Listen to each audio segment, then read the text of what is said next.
Moi, je note quand même par rapport à ce qu'on vient de voir, c'est que l'Afrique a encore du chemin à faire sur le plan de la gouvernance, sur le plan démocratique. Vous voyez, jusqu'à présent, pour la plupart de ces pays, après 60 ans d'indépendance, les questions de gouvernance restent le talon d'Achille de nos pays.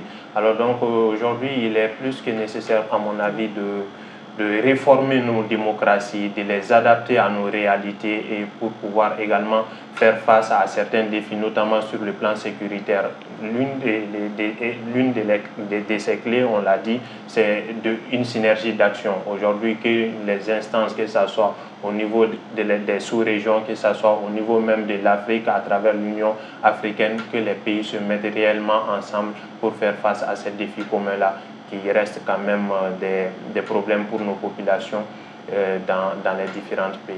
D'accord. Parmi ces informations, nous avons vu l'activiste Mwangi au Kenya qui s'est présenté, qui a été persécuté d'abord. Il était récemment tout à l'heure en prison, il a été libéré et maintenant il veut se présenter à l'élection présidentielle. Il est jeune, comme d'autres candidats aussi en Côte d'Ivoire qui veulent se présenter à l'élection pour pouvoir devenir président et gérer leur pays. Est-ce que ceci sont des indicateurs positifs selon vous? Moi, je trouve que son cas est un cas inspirant. C'est très inspirant. Ça prouve aujourd'hui que la jeunesse africaine, de façon globale, veut prendre leur pays en main, veut prendre les questions de gouvernance en main.